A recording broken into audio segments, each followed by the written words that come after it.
내 영혼이 은총 입어 중한 죄짐 벗고 보니 슬픔 많은 이 세상도 천국으로 화하도다. 할렐루야 찬양하세.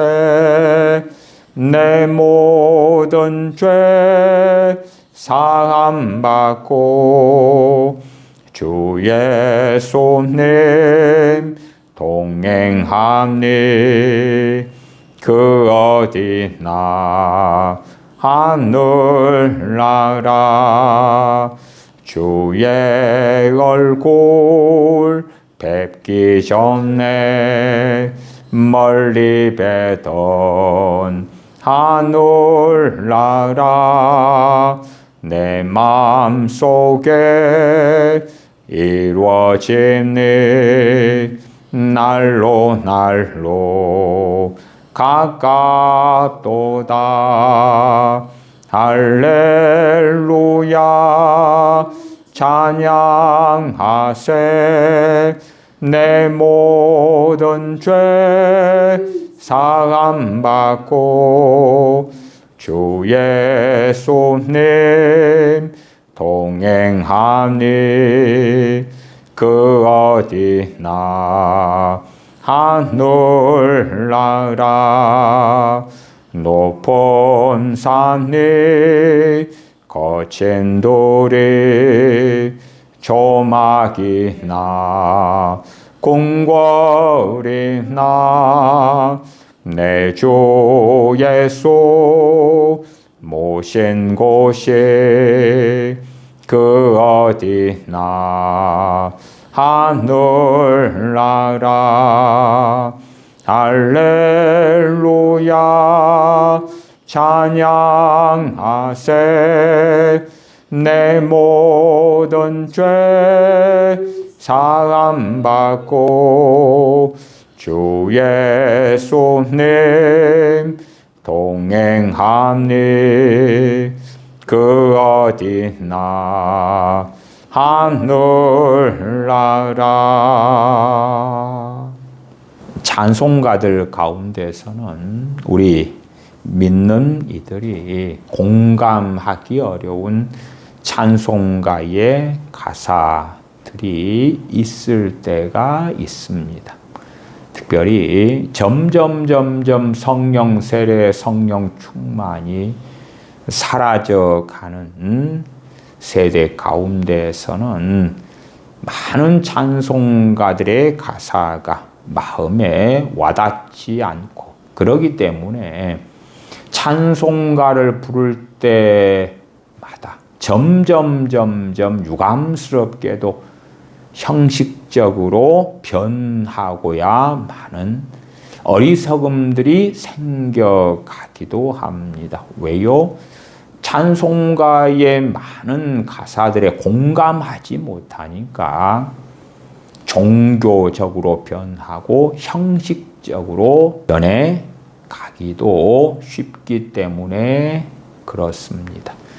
찬송가를 부를 때에 그 가사에 진실로 공감할 수 있다면, 또한 찬송가의 가사가 우리가 찬양하는 내용이 된다면 정말 복되겠습니다마는 유감스럽게도 찬송가의 가사들이 우리 마음과 또한 우리가 살아가고 있는 현실과 거리가 멀 때에 우리는 쉽게 어리석어지기도 합니다. 오늘 찬송가 내 영혼이 은총 입어, 내 영혼이 은총 입어 중한 죄짐 벗고 보니 슬픔 많은 이 세상도 천국으로 화하도다. 도대체 슬픔이 많은 이 세상도 실제적인 삶 속에서는 고난 중에, 슬픔 중에, 고통 중에 살고 있음을 알 수가 있고, 현실의 문제들이 해결되지 않은 상태 속에 있다는 것을 알 수 있습니다. 그런데 역설적이게도 슬픔 많은 이 세상도 천국으로 화하도다, 천국으로 변하는구나. 어떻게 그렇게 고백하며 찬양할 수가 있는가? 이것은 성령 충만을 받았기 때문에 그렇습니다. 성령 충만을 받고 성령 충만 가운데 살기 때문에 고백할 수 있는 것입니다.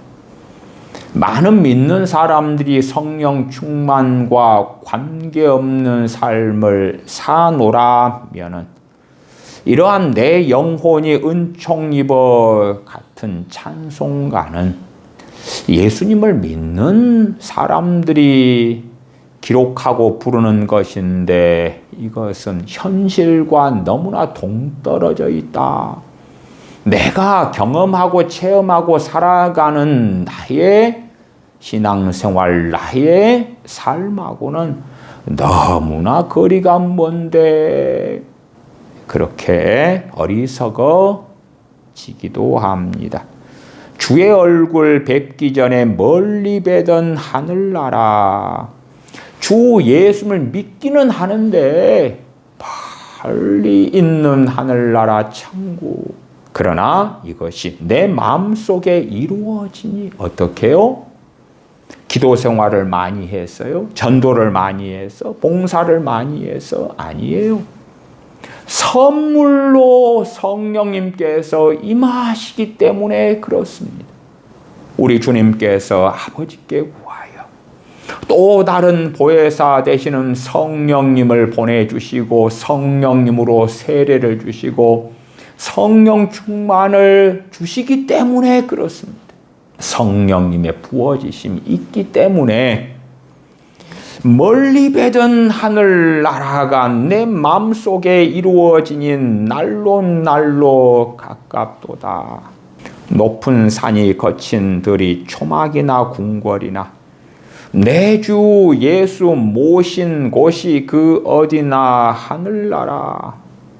초막에 살든지 궁궐에 살든지 그 환경 처지에 연연하지 않고 그 어디나 하늘나라가 되는 비결은 성령님께 있습니다.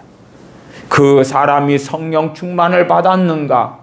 성령 충만 가운데 살고 있는가? 그런 사람들은 현실의 어려움과 문제를 초월한 삶을 살게 됩니다.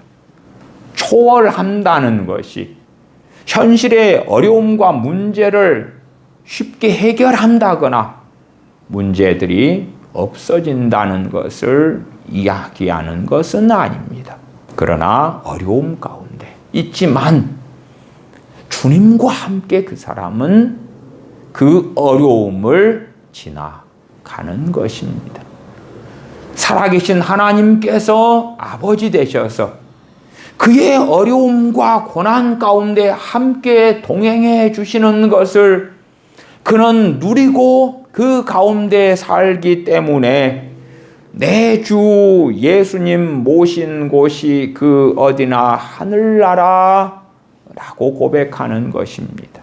내 영혼이 은총 입어라는 찬송가는 오랫동안 우리 많은 크리스천들이 사랑해 왔던 찬송가입니다. 그러나 지금 시대의 많은 크리스천들에게는 그림의 떡이 되고야만 찬송가와 찬송가의 가사가 됩니다. 왜요? 내가 경험하고 살고 있는 내 마음, 나의 신앙 상태와는 거리가 너무나 멀 수 있기 때문에 그렇습니다. 이 찬송가의 가사들과 정말 공감할 수 있는 사람들은 점점점 줄어들고 적어지고 있기 때문에 그렇습니다. 이러한 내 영혼이 은총 입어 같은 찬송가들이 우리가 사랑하는 찬송가들 가운데는 많이 있습니다. 많이 있습니다. 찬송가들은 거의 대부분이 너무나 성경적이고 너무나 잘 만들어졌습니다. 그러나 우리의 마음이 하나님과 멀기 때문에, 우리가 하나님과 멀리 떨어져 있기 때문에 유감스럽게도 찬송가를 부르지만 우리의 마음이 아멘하고 화답하는 가운데 찬양할 수 없게 되고야 맙니다. 조만간 기도에 대한 설교를 하려고 생각합니다. 기도하는 것이 어렵다. 그런 사람들에게는 많은 이유가 있을 것입니다. 영적인 침체도 있을 것이고 하나님을 멀리하는 본질적인 마음의 문제도 있을 것이고 많은 죄가 쌓인 문제도 있을 것이고 마귀의 방해도 있을 것이고 하나님보다 세상을 사랑한 가운데서야 어떻게 기도 생활이 쉽겠습니까? 그러한 다양한 문제 가운데서 최소한 내가 무엇을 기도할지 모르겠다. 그런 사람들이 있다면 그 사람들은 정말로 쉬운 답을 놔두고도 알지 못하는 어리석은 사람인 것을 스스로 자인하는 것입니다. 성경을 읽는 사람은 내가 어떠한 기도의 내용과 어떠한 기도 제목으로 기도할 줄을 모르겠다 그런다면 그 사람들은 스스로 너무나 어리석은 사람인 것을 증명하고야 맙니다. 성경을 읽으면 무수히 많은 기도 제목들이 발견될 수밖에 없습니다. 산상수훈을 읽으면 팔복을 만나는데 그것이 기도 제목이 아니면 무엇이 됩니까? 산상수훈의 많은 내용을 볼 때에 회개할 것이 얼마나 많고 하나님의 도우심과 은혜를 구할 것이 얼마나 많습니까? 성경을 읽으면 읽을수록 기도 제목이 솟아나지 않는다면 그 사람은 위선적으로 성경을 읽는다는 것을 증명하는 것입니다. 또한 우리의 삶에 문제가 있다면 하나님께 나아가서 그 어느 것이라도 구함이 마땅합니다. 자녀가 아버지께 자신의 많은 문제를 가지고 기도하는 것이 무엇이 문제가 있단 말입니까? 제가 항상 경계하는 것은 수단과 목적이 바뀌는 것을 경계하는 거지. 그러나 우리의 자녀가 학용품이 필요해서 부모에게 달라 그러는 것이 뭐가 문제입니까? 용돈이 필요해서 달라 그럴 때는 용돈의 액수나 상황이나 때에 따라 문제가 될 수도 있고 안 될 수도 있겠지. 그러나 정말 필요해서 달라 그러면 그것이 뭐가 문제가 된단 말입니까? 우리가 병들어서 하나님께 치유해달라고 구하는 것이 뭐가 문제입니까? 당연한 거죠. 당연한 것. 또한 우리가 고난 중에 하나님의 도우심을 구하는 것이 뭐가 문제입니까? 당연한 것이죠. 당연한 것.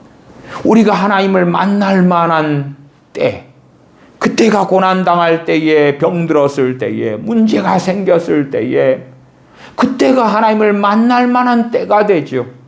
그리고 그러한 문제들을 가지고 기도할 뿐만 아니라 거기에서 멈추지 말고 더 하나님을 찾고 구하고 의지하며 죄를 회개하는 가운데 하나님을 사랑하고 가까이 하는 계기로 만들면 얼마나 복되겠는가. 성경을 읽으면서 우리가 구할 것들이 계속하여 쏟아지고 있는데 그것들과 내 마음이 거리가 멀다면 하나님의 말씀, 하나님께서 우리에게 요구하시는 순종들의 내용들과 우리의 마음이 멀다면 우리의 마음은 기도하기를 원하지 않을 것입니다. 그러나 하나님께서 말씀하시는 것을 내가 지키고자 한다면 어찌 기도하지 않을 수 있겠는가 하는 것입니다. 기도를 통하여 하나님의 은혜, 하나님의 도우심이 아니면 우리가 하나님의 말씀에 어떻게 순종할 수 있는가? 우리의 의지력으로 가능한가? 우리의 결심, 결단으로 가능한가? 할 때에 그렇다고 생각하는 사람들은 위선자이거나 어리석은 사람일 것입니다. 기도 생활이 어렵다? 아니요. 너무 쉽습니다. 물론 최소한 무엇을 가지고 기도할지는 너무 쉽다 그 말이에요. 성경을 읽으면 기도 제목이 수백 수천 가지가 쏟아지지요. 그 가운데 우리의 시간이 한정이 있기 때문에 내가 정말로 무엇을 먼저 구할까? 학생이 여러 가지 과목을 가지고 공부를 하겠지요. 시험이 닥쳐온다고 합시다. 그러면 지혜로운 학생들은 내가 어디에 시간을 좀 더 어느 과목에 보내야 될지, 어느 과목을 좀 더 공부해야 될지, 적은 시간 동안에 어느 과목을 공부하는 것이 더 가성비가 있는지 등등등, 아니면 시험 날짜가 한참 남았다면 어려운 것들에 먼저 시간을 보내고 그러는 생각들을 할 거 아닙니까? 기도 제목은 무수히 성경을 읽고 묵상하면 쏟아지는데 우리가 정말 회개할 것들을 말씀 읽다 보면 발견할 것이고, 말씀 읽다 보면 무수한 기도 제목 가운데 내가 가장 중대하고 중요하고 먼저 기도할 것들, 그것들을 발견하겠지요. 각 사람마다 다르긴 하겠지만, 그러나 성경을 닫아버리면 내 마음이 하나님과 멀다는 것이고 기도할 것도 없겠죠. 성경을 닫았는데 기도할 게 뭐가 있습니까? 하나님의 말씀이 내 안에 들어오고 내 안에 넘쳐나면 기도할 것들도 넘쳐날 것이고, 성경을 닫고 하나님의 말씀이 내 안에 없으면 기도할 것도 없을 거예요. 단지 먹고 마시고 입고 살아가는 것, 그런 것들을 구하는 어리석음으로 가겠죠. 우리의 문제와 어려움과 고통과 고난 가운데 우리는 기도해야 됩니다. 심지어 먹고 입고 마실 것도 위하여 기도할 수 있어요. 돈 문제 기도할 수 있죠. 직장 문제 기도해야 되죠. 자녀 문제 기도해야 되죠. 질병 문제 기도해야 되죠. 그러나 거기에서만 그치지 말자고 말씀드리는 거예요. 오히려 그런 것들을 가지고 기도할 때 하나님의 들으심을 얻으려면 하나님의 말씀을 가지고 우리가 정말 순종하기 원하여 또한 순종하지 않은 것들 가운데 회개하면서 기도할 때에 우리가 구하는 것들에 하나님의 긍휼과 은혜를 입기가 얼마나 쉽겠는가 하는 것이지요. 그러지 우리가 살아가는 삶 가운데 문제와 어려움을 만나서 기도하는 걸 저는 단순히 기복주의 기도라고 말씀드리지 않았어요. 단지 하나님은 멀리한 채에 돈 주세요. 건강만 주세요. 그러한 것이 문제라고 말씀드린 것이지. 하나님의 자녀들은 하나님의 말씀에 어긋난 것 아니고서야 그 어떤 것이라도 하나님께 기도함이 맞는 거예요. 그 가운데 기도할 내용이 부족하다. 뭘 기도할지 모르겠다. 그런 사람은 근원적인 문제가 있는 사람이다 그 말이에요. 그 사람은 성경을 덮어놓고 있는 사람이고 하나님의 말씀에 관심이 없는 사람. 저는 겸손에 대한 하나님의 말씀을 깊이 묵상하는 가운데 저는 겸손을 놓고 하나님께 정말 기도하고 또 기도해야 되겠구나 하는 것을 어느 때 느꼈어요.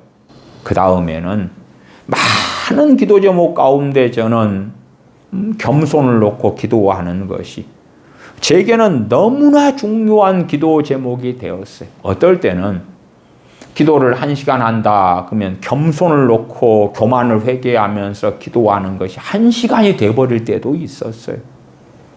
기도할 시간은 1시간밖에 없는데 겸손을 놓고 기도를 시작했는데 다른 기도 제목도 많은데 교만 회개하면서 겸손을 놓고 기도하면 기도가 끝나버리는 거예요. 기도할 시간이 거기서 멈추는 거예요.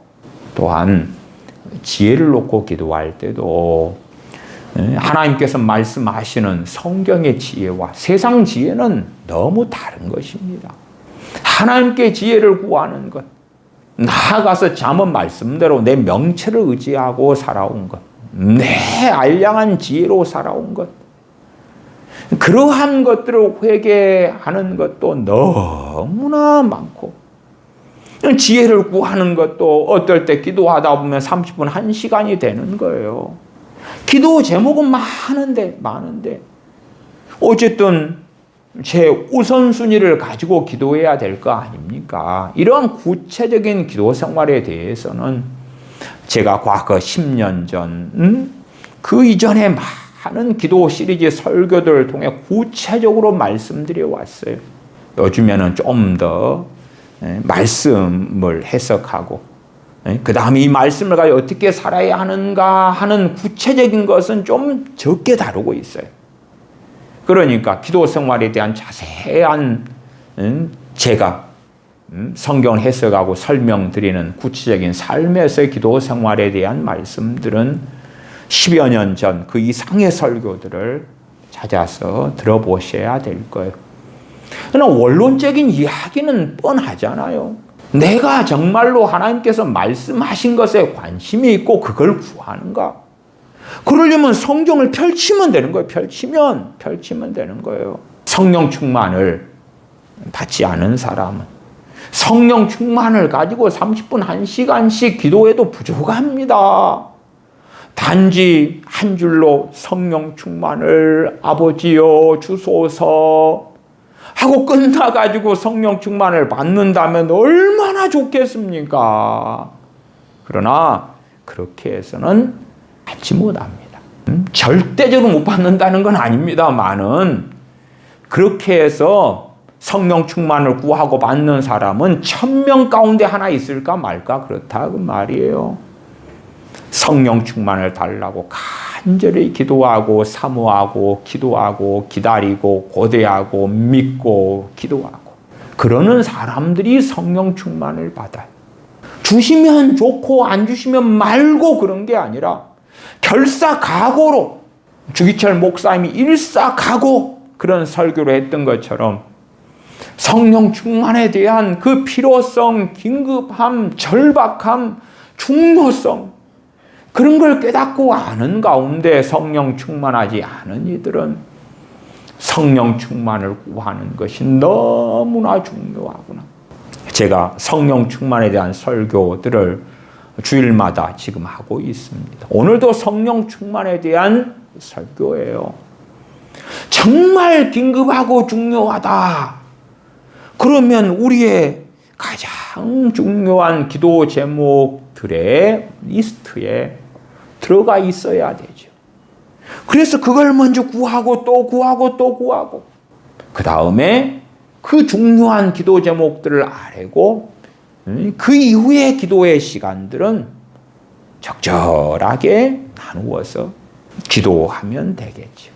그러나 성령 충만에 대한 설교들을 통해 저는 성령 충만이 어떻게 중요한가, 어떻게 받는가, 어떻게 구해야 되는가 등등을 설명드려요.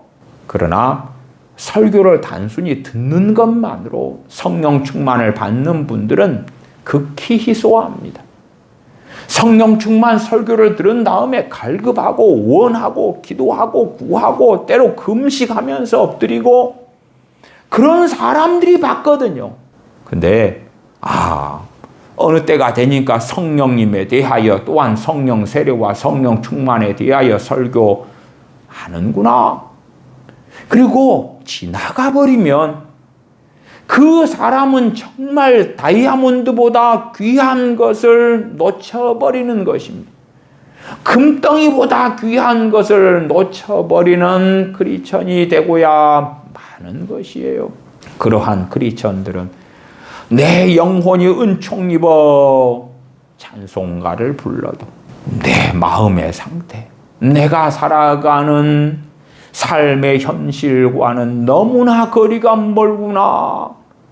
그렇게 느끼면서 마치 물을 움켜잡는 것처럼, 바람을 움켜잡으려는 것처럼 헛수고가 되고야 말죠. 진실한 찬양이 되지 않는 거예요. 그래서 찬송가들의 많은 찬송들은 성령 충만 가운데 살지 않으면 뜬구름 잡는 이야기, 그걸로 다가올 수밖에 없는 것입니다. 후렴구를 보시면 할렐루야 찬양하세, 내 모든 죄 사함받고 성령 충만한 가운데 살 때에 주님께서 내 모든 죄를 자신의 생명을 통하여 용서하셨다는 것을 확실히 누리고 합니다. 그러면 찬양하지요. 내 모든 죄 사함받고 주 예수님 동행하니. 성령 충만한 사람들이 누리고 하는 것은 주님께서 주의 영으로 우리와 나와 함께 계시고 함께 동행하신다는 것이지요. 그러면 고난 중에서라도 주님께서 나와 함께 하시는구나. 아버지 하나님께서 나와 함께 하시는구나. 알기 때문에, 믿기 때문에, 확신하기 때문에 담대할 수 있고 낭망하지 않을 수 있고 노래하고 찬양할 수 있는 것이지요. 오늘 말씀 사도행전 1장을 보겠습니다. 사도행전 1장 4절부터 9절까지입니다. 사도행전 1장 4절부터 9절까지 제가 읽습니다.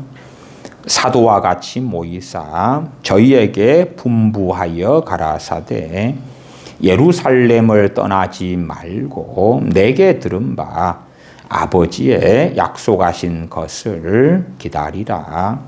요한은 물로 세례를 베풀었으나 너희는 몇 날이 못되어 성령님으로 세례를 받으리라 하셨느니라. 저희가 모였을 때에 예수님께 묻자와 가로되 주께서 이스라엘 나라를 회복하심이 이때니까 하니 가라사대 때와 기한은 아버지께서 자기의 권한에 두셨으니 너희의 알 바 아니요 오직 성령님이 너희에게 임하시면 너희가 권능을 받고 예루살렘과 온 유대와 사마리아와 땅끝까지 이르러 내 증인이 되리라 하시니라. 이 말씀을 마치시고 저희 보는 데서 올리워 가시니 구름이 저를 가리워 보이지 않게 하더라. 아멘. 아멘. 주님께서 제자들과 함께 하실 때에 명령하십니다. 4절 예루살렘을 떠나지 말고 내게 들은 바 아버지의 약속하신 것을 기다리라. 지난 시간에 아버지 약속하신 것 할 때 것에 해당하는 헬라어 중성명사가 헬라어 원어에는 없다 그랬습니다. 그래서 헬라어를 직역하면 아버지의 약속을 기다려라. 아버지 약속의 성취, 아버지 하나님께서 성령님을 보내신다는 그 약속이 이루어지기를 기다려라 말씀하시는 것입니다. 주님께서는 전제로 뭘 말씀하십니까? 예루살렘을 떠나지 말고. 예루살렘에서 떠나지 않고 주님의 명령에 따라 아버지의 약속을 기다리는 사람들에게 성령님께서 강림하신다고 말씀하시며 명하시는 것입니다. 그러나 유감스럽게 주님의 명령에 따라서 순종하고 아버지의 약속의 성취를 기다리는 사람들은 120명에 불과했다고 말씀합니다.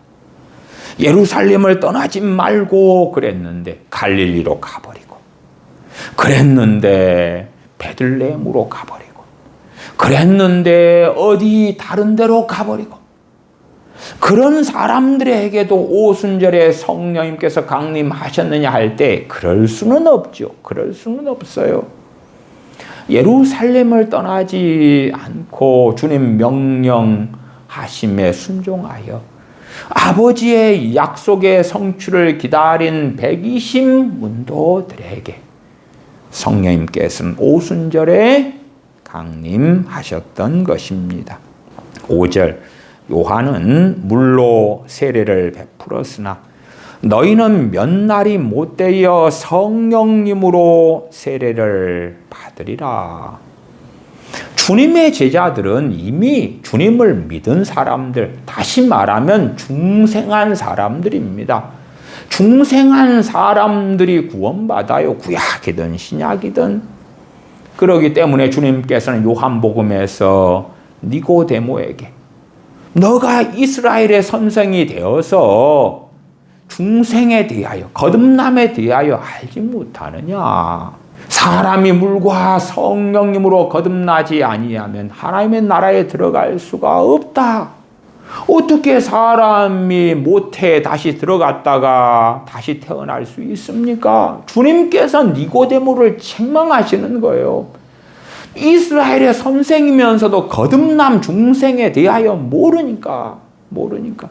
구약이든 신약이든 중생한 사람들에게는 성령님께서 내주해 오셨습니다. 그렇기 때문에 오순절 성령님의 강림은 단순한 중생과 더불어 있는 성령님의 내주에 대한 것이 아닙니다. 위로부터 능력을 입히우는 것을 이야기합니다. 그러면 주님께서 1장 8절에 오직 성령님이 너희에게 임하시면 너희가 권능을 받고 예루살렘과 온 유대와 사마리아와 땅끝까지 이르러 내 증인이 되리라. 너희는 몇 날이 못되어 성령님으로 세례를 받으리라. 성령 세례와 성령 충만의 관계에 대해서는 제가 반복적으로 말씀을 드렸습니다. 사도행전 2장 4절을 보시면 저희가 다 성령님의 충만함을 받고 성령님이 말하게 하심을 따라 다른 방언으로 말하기를 시작하니라. 분명히 주님께서는 사도행전 1장 5절에 성령님으로 세례를 받으리라 그랬는데 주님의 약속의 말씀의 성취가 사도행전 2장에 나타났는데 2장 4절에 저희가 다 성령님의 세례를 받고 그게 아니라 다 성령님의 충만함을 받고 그렇게 기록돼요. 그러니까 성령 세례와 성령 충만이 다른 것이 아니라는 것을 알 수가 있어요. 그러나 기본적으로 오순절 성령님의 강림, 성령 세례와 성령 충만을 왜 성령 세례라 그랬고 성령 충만이라 그랬는가 그럴 때에 관점이 다르다는 이해를 해야 됩니다. 성령 세례는 그리스도께서 성령님으로 세례를 주시는 주님께서 주체가 되시는 행위의 중심점이고 성령 충만은 신자가 성령님으로 가득 채워졌다. 결과적인 강조지요. 그래서 오순절 성령님의 강림으로 인한 성령 세례, 성령 충만은 같은 것이 됩니다. 마틴 로이 존스는 이렇게 설명합니다. 성령 세례는 성령님께서 신자 위에 능력으로 임하시는 것을 증거하는 말이고, 성령 충만은 그 동일한 사건을 그 결과의 측면에서 증거하는 말이다. 오순절의 성령 세례는 제자들에게 있어서 최초의 강력한 성령 충만이었다. 그렇기 때문에 성령 세례와 성령 충만은 관점의 차이, 주체가 누구냐, 결과가 뭐냐, 그런 차이가 있는 것이고, 그래서 처음 받는 성령 충만이 성령 세례다. 그런 말씀을 드렸어요. 그러면서도 성령 충만은 계속 반복적으로 이루어져야 하는 것이지요.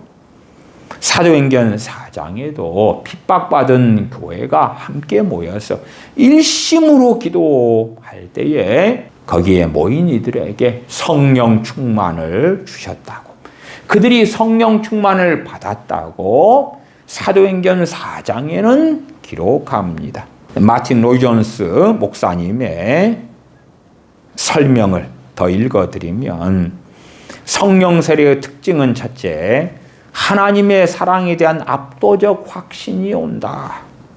로마서 5장 5절에 보면 소망이 부끄럽게 아니함은 우리에게 주신 성령님으로 말미암아 하나님의 사랑이 우리 마음에 부음받음이니. 언제 하나님의 사랑이 우리 마음에 부음받음인가? 객관적인 성취는 우리 주님께서 2000년 전에 십자가에 달리실 때에, 또한 우리가 주님을 믿어 중생할 때에, 그러나 실제로 체험하고 누리는 것은 성령 세례, 성령 충만을 받을 때에 그러는 것입니다. 성령 세례, 성령 충만을 받을 때에 하나님의 사랑에 대한 압도적인 확신을 얻게 됩니다. 두 번째는 구원의 확신의 폭발적인 증가. 내가 하나님의 자녀구나, 내가 구원받았구나 하는 것이 중생할 때는 흐릿하게 있어요. 흐릿하게. 그리고 조금 시간이 지나가면 점점점 흐릿해지는 경우도 많습니다. 그러나 성령 세례, 성령 충만을 받을 때는 구원의 확신의 폭발적인 증거. 세 번째는 담대한 증거 능력. 주님께서 진실로 살아계시고, 주님께서 내 죄를 위하여 십자가에 달려 죽으셨다는 것에 대한 확신과 담대함이 강렬해지기 때문에 주님에 대한 증거, 전도를 많은 경우에는 그 사람이 내성적인 사람일지라도 자신의 가족들에게나 주변인들에게 하게 되는 경우가 다반사로 일어납니다. 그전에는 주님을 믿고 거듭나고 중생하고 성령의 내주가 시작되었지만, 그러나 자기만 믿을 뿐이에요. 자기만. 이 확신과 담대함이 약하거든요. 차마 다른 사람들에게 내가 예수를 믿게 되었노라 제대로 증거 못합니다. 저 같은 경우도 주님을 믿은 다음에 고등학교 2학년 때에 제 친구들에게 직접적으로 전도하지 못했어요.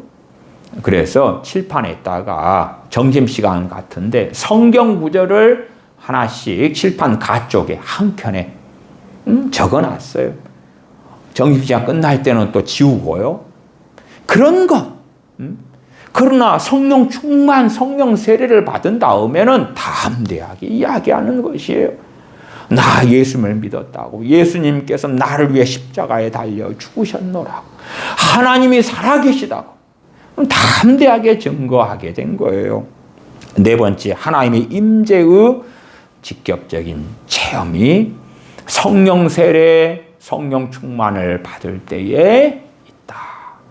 다섯 번째는 말로 표현하기 어려운 기쁨이 있다. 기쁨이. 죄 사함, 내 죄가 용서받았다. 그것에 대한 더 강렬한 확신이 있고 자유함이 있고 나를 구원하심에 대한 기쁨도 훨씬 더 크고 놀라운 것이지요. 베드로전서 1장 8절은 이렇게 말씀해요. 예수님을 너희가 보지 못하였으나 사랑하는도다. 이제도 보지 못하나 믿고 말할 수 없는 영광스러운 즐거움으로 기뻐하니. 영광스러운 즐거움으로 기뻐하는 신자들은 누굽니까? 성령 충만한 신자들이에요. 그러니까 베드로전서 1장 8절을 우리가 읽어도 많은 사람들은 공감하지 못해요. 왜? 성령 충만하지 않거든요. 그러나 성령 충만한 사람들은 맞아 아멘 아멘 그러는 거예요. 틀리거든요. 틀려. 그리스도인은 예수님을 믿지만 확신은 각자가 다르긴 하지만 대단하지는 않아요. 그러나 성령 세례를 받은 다음에 그 확신은 폭발적으로 증가하게 됩니다. 폭발적으로 증가해요. 성령님께서 임하셨기 때문에 그 사람이 이전에는 이해하지 못했던 하나님의 은혜의 깊이를 더 놀랍게 이해하고 깨닫고 확신 가운데 담대하게 우리 주 예수 그리스도의 십자가의 복음을 증거할 수 있게 되는 거예요. 그 사랑의 깊이를, 사랑의 넓이를, 사랑의 높이를 언제 깨닫고 경험하며 압니까?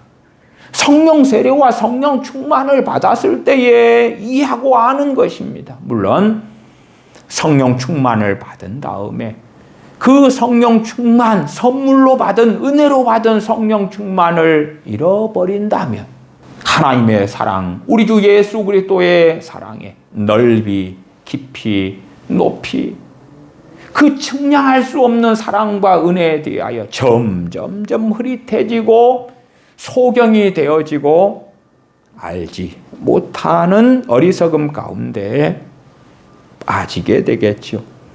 성령 세례는 그리스도의 사랑과 구원의 확신을 압도적으로 깨닫게 되는 하나님의 은혜의 선물이다.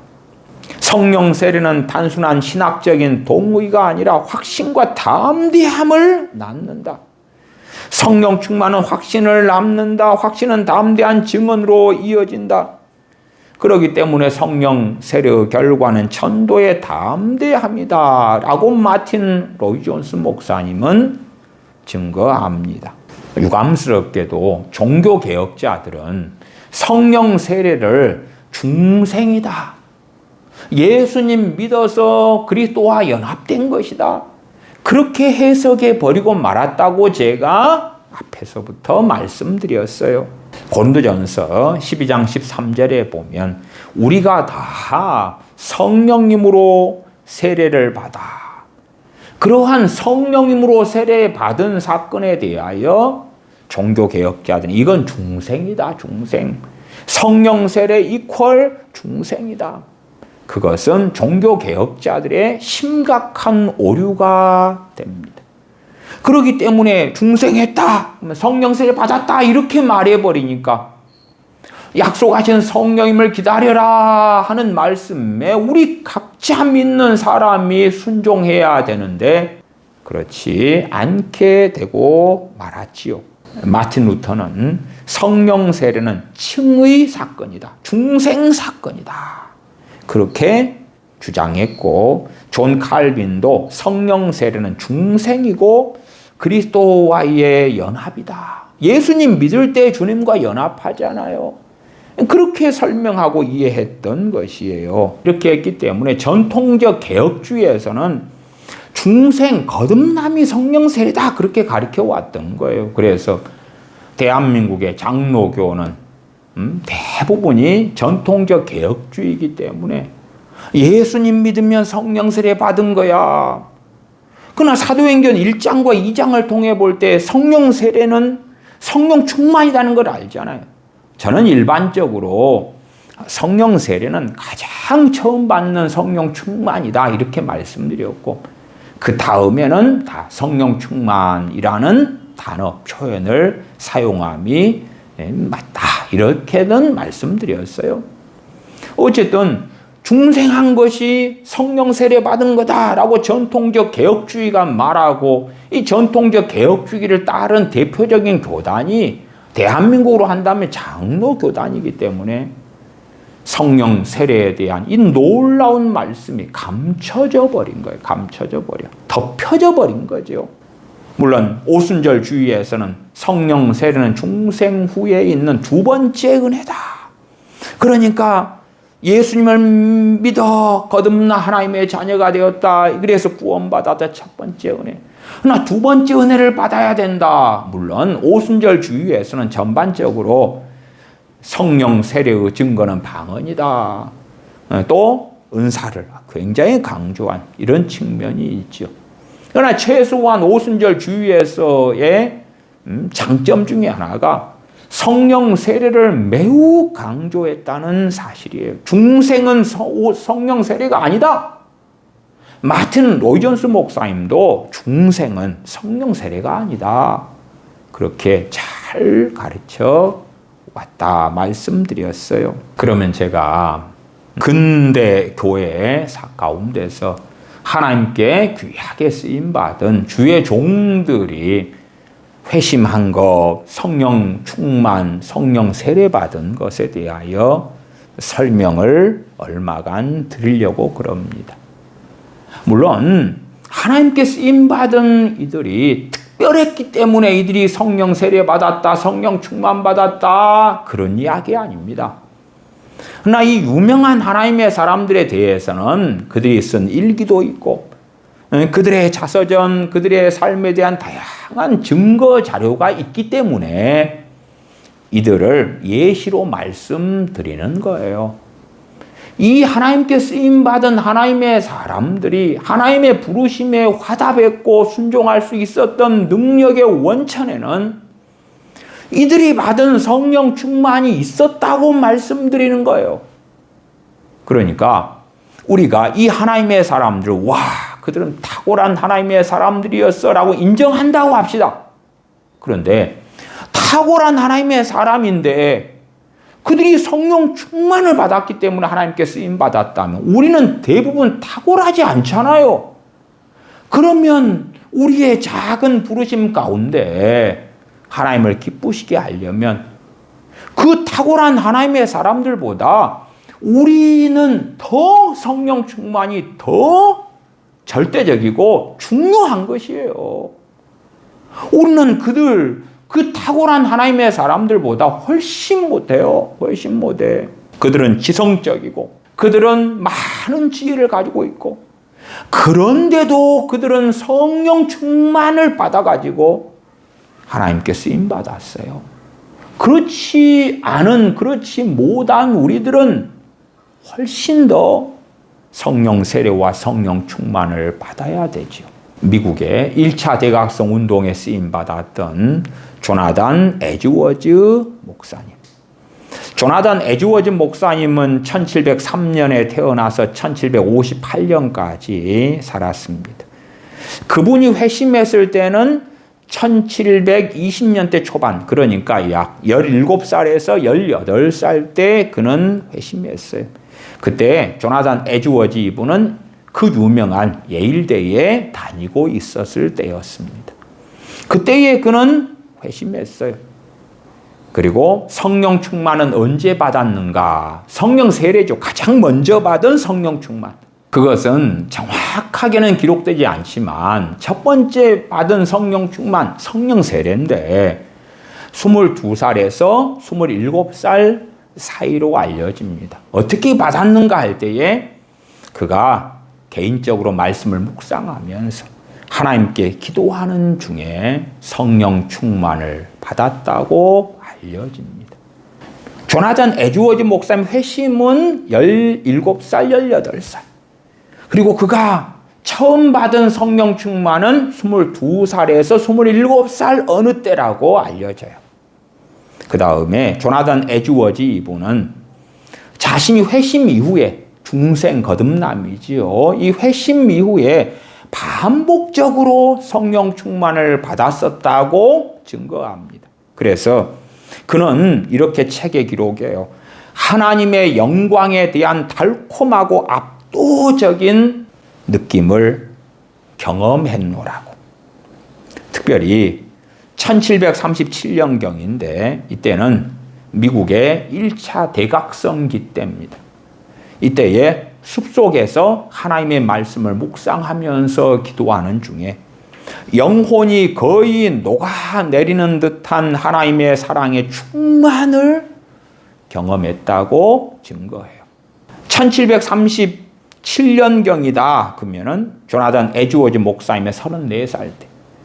그러니까 그가 17, 18세 때 회심하고 22살에 27살 어느 때 성령 충만을 받고 성령 세례죠. 첫 번째면. 그 다음에 성령 충만, 그리고 압도적인 또 성령 충만은 34살 때. 그러한 성령 충만을 반복적으로 경험했노라고. 조나단 에즈워즈 목사님은 증거해요. 그러니까 하나님의 은혜 속에서 하나님을 영광스럽게 하는 삶을 그는 살 수 있었던 거예요.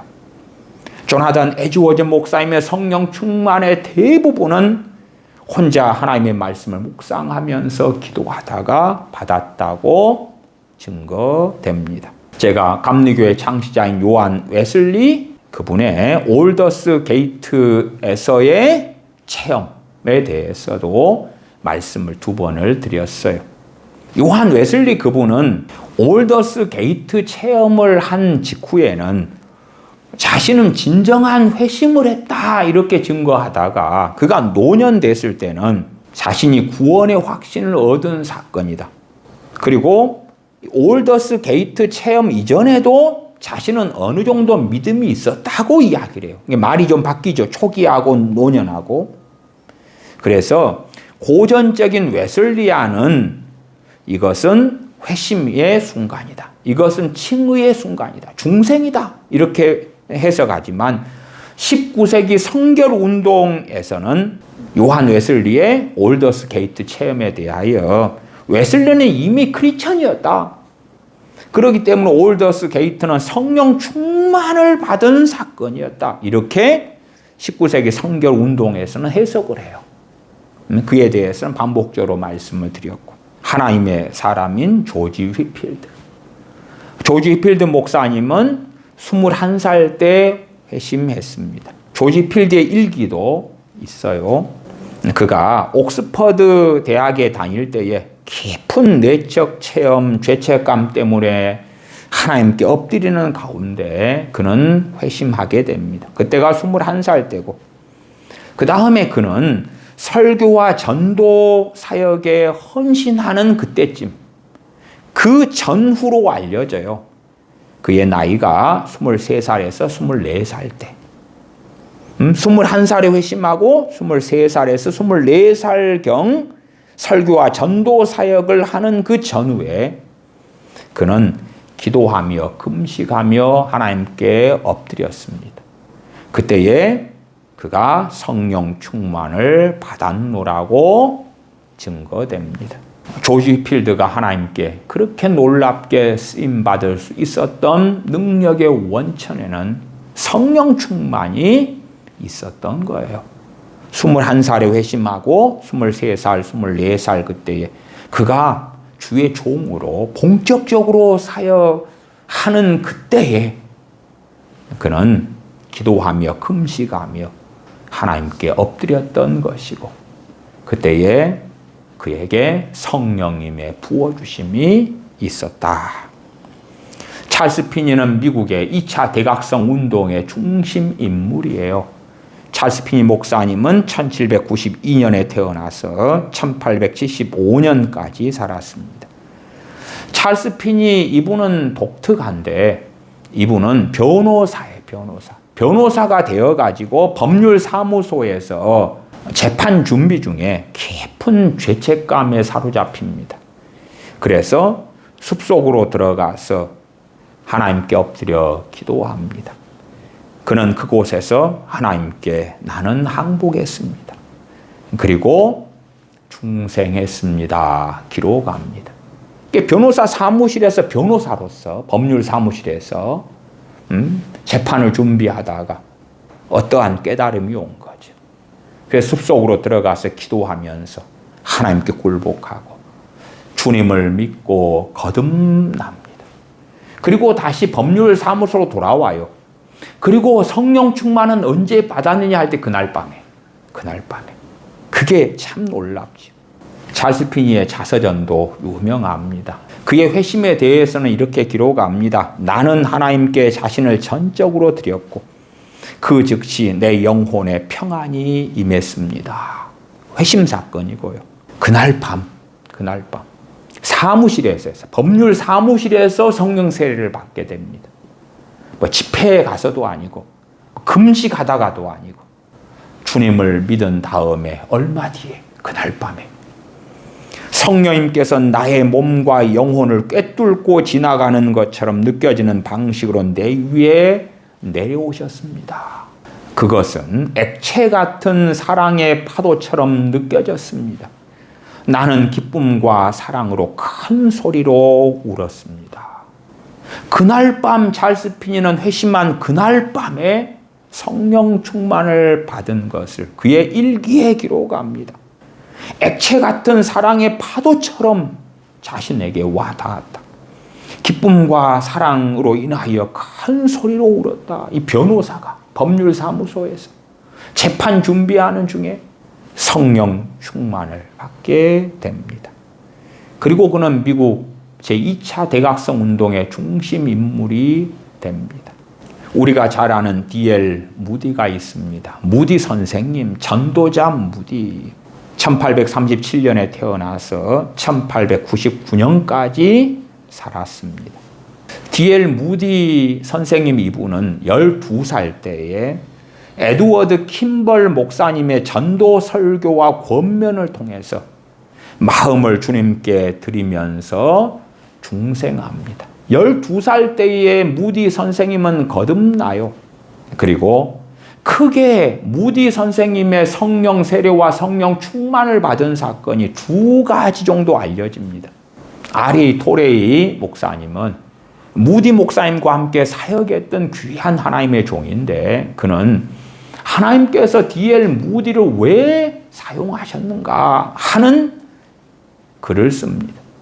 거기에서 D.L. 무디의 20대 초반에 그가 홀로 기도하고 있다가 능력을 체험했노라고 기록합니다. 그가 20대 초반에 성령 세례를 받게 돼요. 그때에 이미 무디 선생님은 시카고 등지에 전도하며 YMCA 등에 사역하고 있을 때입니다. 20대 초에. 중생은 12살 때 하고 성령 세례는 20대 초에 받고 그리고 굉장히 알려진 무디 선생님의 성령 충만, 능력 충만의 사건이 그의 34살 때입니다.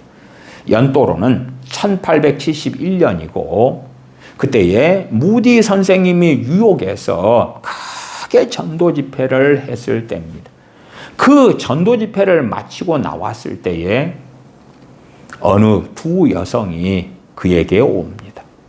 그리고 그를 위하여 안수하면서 기도해 줄 때에 무디 선생님은 다시 새롭게 놀랍게 성령 충만, 능력 충만을 받게 되는데 그때가 무디 선생님의 34살인 1871년이 됩니다.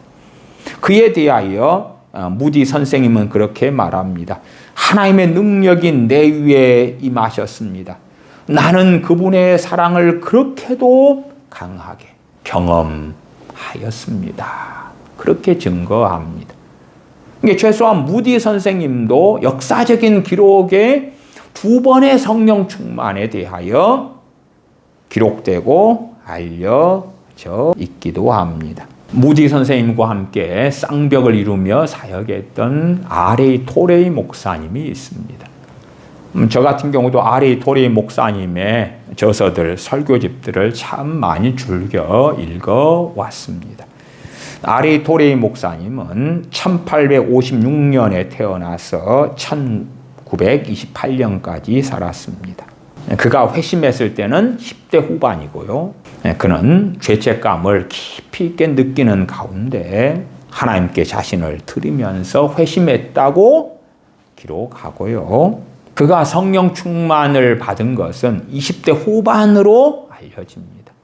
20대 후반에 무디 집회에 참석한 후에 무디 집회 때에 말씀을 듣고 느낀 것을 가지고 그가 하나님께 나아가서 개인적으로 기도하고 있을 때에 성령 충만이 임했다고 알려집니다.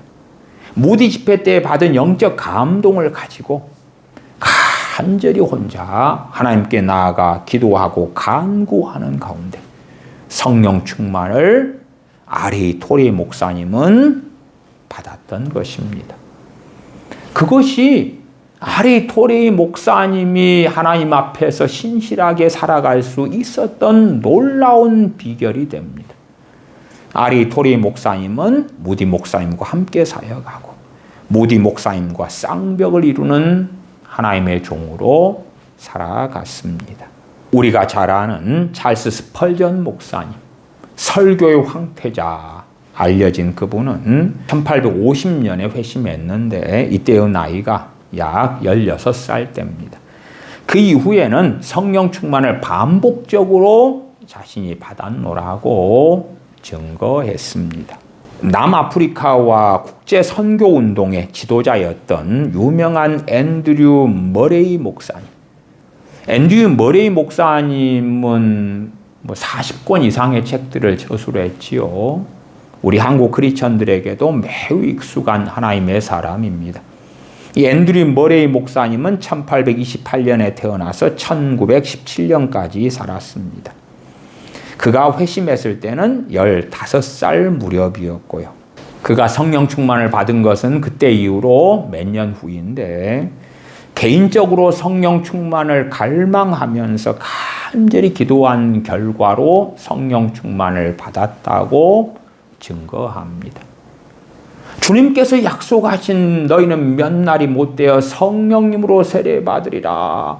그 약속의 말씀을 붙잡고 나도 성령 세례를 받아야 되겠다. 나도 성령 충만을 받아야 되겠다.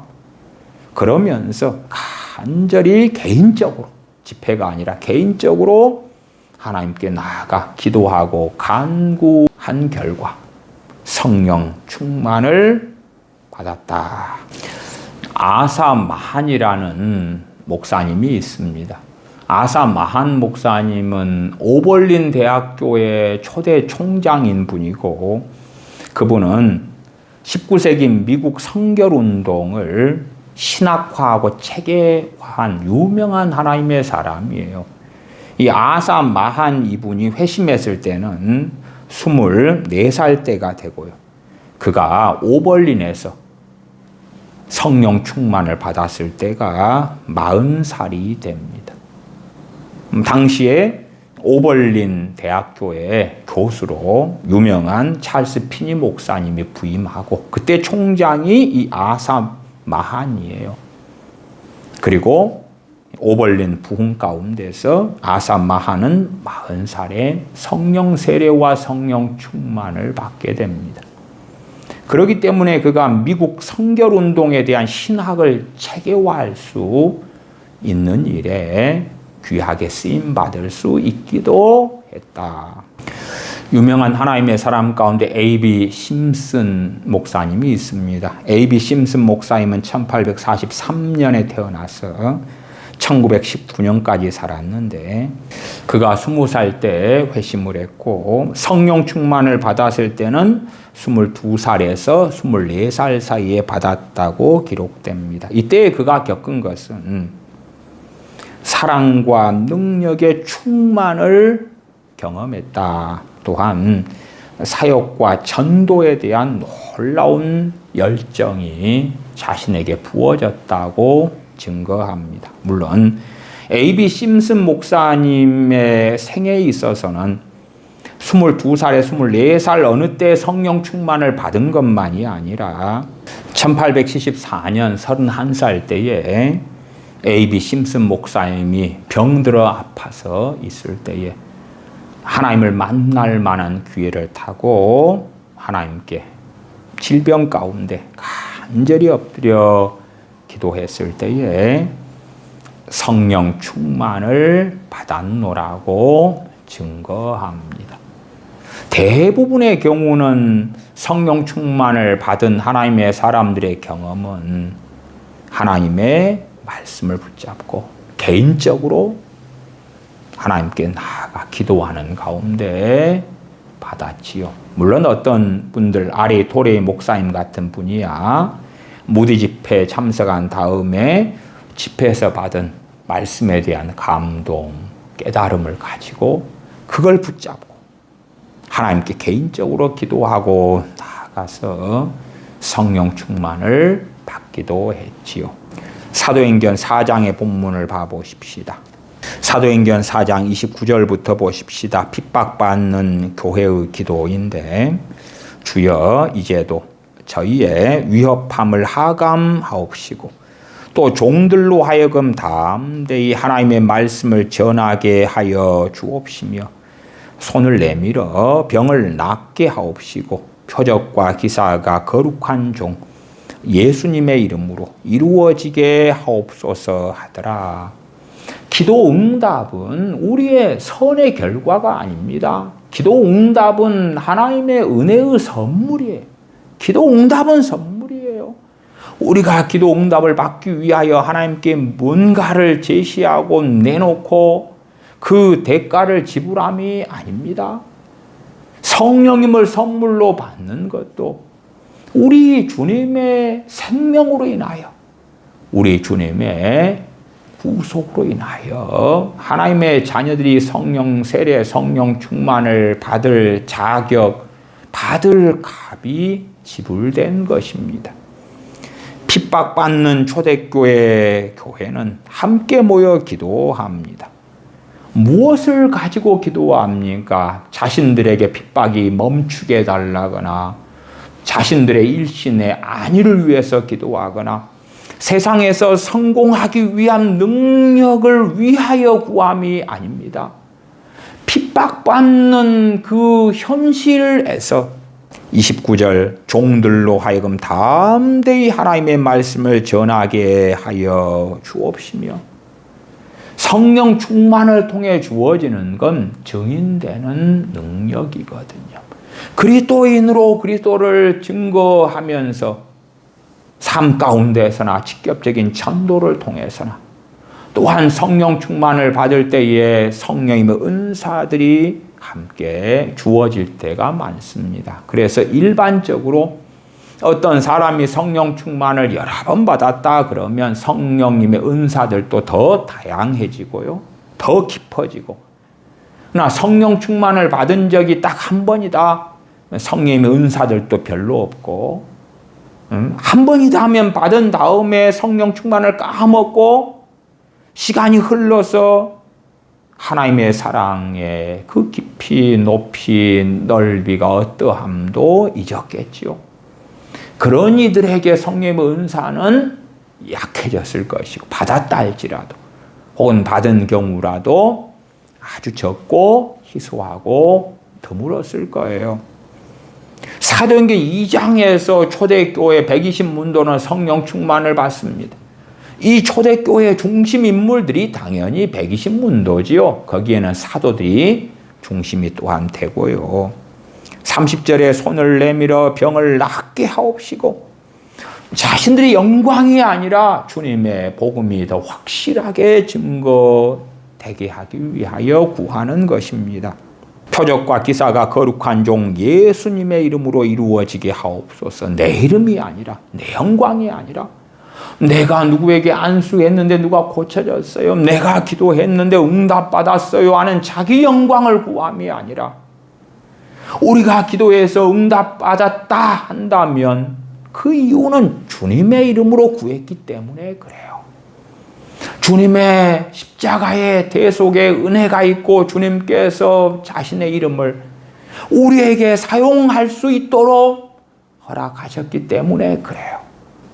표적과 기사가 거룩한 종 예수님의 이름으로 이루어지게 하옵소서 하더라. 빌기를 다하며 모인 곳이 진동하더니 무리가 다 성령님이 충만하여 담대히 하나님의 말씀을 전하니라. 우리 주 예수 그리스도께서 나의 구주 되신다는 것이 자기 안에서만 있을 뿐 아니라 흘러 넘치는 거예요. 생수의 강이 되니까 증거할 수 있는 거예요. 말할 수 있는 거예요. 심지어는 핍박을 받을 때에 성령님께서 충만히 역사하시기 때문에 내 목숨을 잃을지언정 주님을 부인하지 않게 될 수 있는 거예요. 그러나 성령 충만을 안 받은 사람들은 주님의 이름을 부끄러워하겠지요. 주님의 이름을 감추겠지요. 주님의 이름을 증거하는 담대함이 없겠죠. 그 사랑의 부음, 그 은혜의 놀라운 넘쳐남, 그런 것들을 실제로 누리지 못하는 거예요. 사도행전 2장에 성령 충만을 받은 교회가 사도행전 4장에 또 받아요. 또 받아. 다 우리가 다 성령님이 충만하여 담대히 하나님의 말씀을 전하니라. 우리는 사도행전에서 계속 반복되는 오순절을 확인할 수 있습니다. 당연히 역사적 오순절은 사도행전 2장에서 이루어졌지만, 그러나 사마리아 성에서 빌립 집사님의 전도를 통하여 믿게 된 이들의 오순절은 사도행전 8장에 가 있는 것이고, 고넬료와 그의 가족, 그의 권속들에게 베드로 사도가 복음을 증거할 때에 그들이 중생과 더불어 그들은 오순절을 경험합니다. 그들은 성령 세례, 성령 충만을 받게 되지요. 청년 사울이 주님을 만나고 탄식하면서 회개하면서 그는 회심하고 거듭나 하나님의 자녀가 됩니다. 그러나 그의 성령 세례, 그의 성령 충만을 받는 오순절은 주님께서 제자 아나니아를 청년 사울에게 보내어서 성령님으로 충만케 하시는 그 은혜 가운데서 일어나지요. 그러므로 모든 믿는 사람들은 각자의 오순절이 있어야 됩니다. 성령님을 부어주시겠다, 보내시겠다, 성령님으로 세례 주시겠다 하시는 약속은 지금도 유효하고, 주님을 믿고 영접하여 중생할 때에 자동적으로 이루어지는 것이 아닙니다.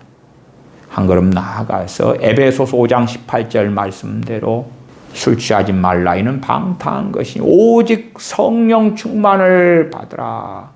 그 명령은 우리가 정말 중요하게 붙잡고 따라야 될 그리스도인으로 살 능력의 원천이 되는 하나님의 명령이 되는 것입니다. 그렇기 때문에 성령 충만에 대한 설교들을 통해서 우리가 정말 성령 충만을 간절히 사모하고 원하고 갈급한 가운데 성령 충만을 구하는 사람들이 되어서 성령 충만을 다들 받는 은혜 속에서 사십시다. 기도하겠습니다. 아버지 하나님, 우리가 어리석어지면 우리의 힘으로, 우리의 능력으로만 살려 하고, 그러기 때문에 더 많이 좌절하고 실망하며 패배하며 하나님과 마음이 멀어지고 경건과 멀어진 삶 속에 쉬 들어갑니다. 그러기 때문에 성령님의 부어주심, 성령 충만케 하심이 저희들에게는 반드시 필요합니다.